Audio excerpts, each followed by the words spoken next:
আজ আমরা আর একটা প্রবলেমের কথা বলবো আপনাদের। দেখুন, আমরা একটা ডকুমেন্ট প্রিন্ট দিচ্ছি বোথ সাইডে ডুপ্লেক্স প্রিন্টারে এইচপি, কিন্তু প্রিন্ট হচ্ছে একটা, তারপর আমাদের একটা নোটিশ আসছে, দেখুন load tray 1 to another side, মানে লোড অন্য একটা ট্রেতে লোড করতে হচ্ছে, তারপরে গিয়ে ওকে করলে প্রিন্ট হচ্ছে। এটাতে আজকে সলিউশন দেবো। এর জন্য আমাদের কন্ট্রোল প্যানেলে গিয়ে প্রিন্টার অ্যান্ড ড্রাইভে গিয়ে প্রিন্টারে রাইট ক্লিক করে প্রিন্টার প্রপার্টিসে যেতে হবে।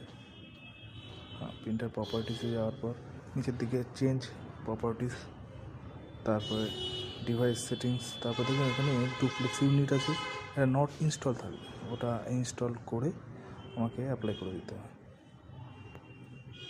তারপর ওকে, দেখুন ছোটো একটা কাজ, এই কাজটা যারা জানেন না আর কি, তাদের জন্য খুবই প্রবলেম হবে, কারণ এটা ডুপ্লেক্স প্রিন্টার কিনে সবাই পেজ বাঁচানোর জন্য বা বোথ সাইড প্রিন্ট হবে তার জন্য, কিন্তু আলটিমেটলি এত প্রবলেম হলে তো সত্যি কাজ করতে মুশকিল।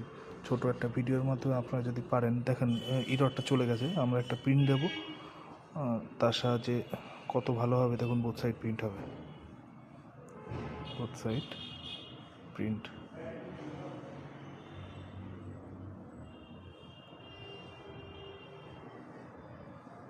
দেখুন একবার এসে আবার টেনে নিয়ে দ্বিতীয়বার প্রিন্ট করে প্রিন্ট আউটটা বেরিয়ে গেল।